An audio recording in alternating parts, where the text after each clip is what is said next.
Ways that you can cook rice. What I'm going to show you today is how to cook it in the microwave.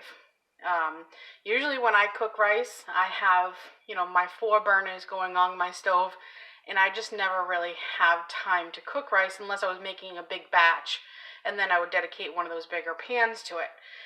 But today, there's only 2 of us in the house, and I don't feel like, setting up a pan and boiling off my rice. So I bought this nice little, and it's actually called a rice cooker that you put in the microwave. I got it on Amazon. It actually makes up to 8 cups of rice. So when you open the lid, there's your little measuring cup that they give you, is this basket right here. And you can kind of see the basket is perforated. So it allows you to rinse your rice and drain it, and then actually add your water. So a lot of misconception when cooking rice is everybody thinks rice is, standard ratio 1 to 1. But it really depends on the grain of rice that you're cooking, for how much water that you put in and how long you cook it. Today, like I said, I have some jasmine rice. The jasmine rice is 1 cup rice to only 1.5 cups water. So it's not that 1 to 2 ratio. So what we're going to do is, there's only 2 of us. I'm only going to make 1 cup of rice because remember, it expands, double its size. So it'll actually make 2 cups for only 1 cup of actually raw rice. And then we're going to stick it in the microwave.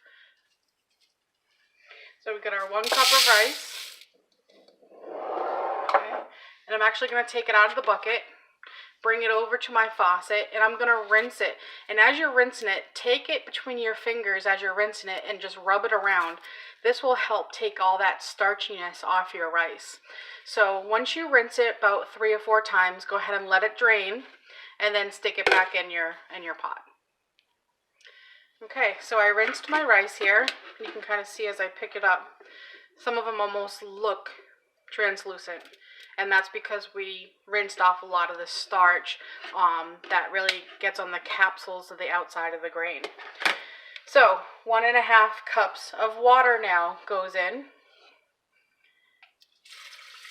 And I always have to make sure to use fresh spring water because we can't drink our tap water here. They say you can cook with it, but I prefer putting nice fresh spring water. So we're going to close it. Just like that. Attach the spoon, and there's nothing else to do. Now you're basically going to put it in the microwave for 5 minutes on high power. Once the microwave goes off, go ahead and reduce your power level to 50%, and then cook it for 10 minutes. Alright, so the rice has been cooking for a total of 15 minutes. 5 minutes on high, 10 minutes on 50%. So we're going to go ahead and take the cap off. And I'll face it so you can kind of see. So you can see that by moving the rice around, there's no water at the bottom. And you also want to make sure you taste a couple pieces. But I am going to go ahead and let it cover and sit in steam for about 2 minutes before I start working with it. This will allow any excess moisture to fully get absorbed, and then we'll be ready to go. We are not eating this rice just as regular white rice. We're going to be making fried rice with it after. So if you want, stay tuned and click on the next recipe for homemade fried rice.